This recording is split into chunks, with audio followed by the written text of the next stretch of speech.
Ndabahaye amahoro mwese. Iki gitungwa citwa intama. Intama rero kurya kw'inka zaragira amazina. Nk'iyi tubona aha, iyi yitwa misindu. Yitwa misindu.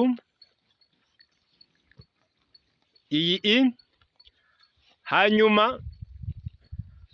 aka gatoyi nako kitwa migwiza. Hanyuma iyi nayo ikitwa yamuremye. Murumva amazina bashobora guha intama: yamuremye, migwiza, misindu.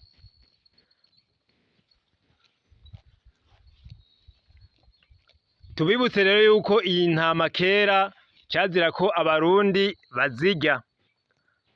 Murakoze.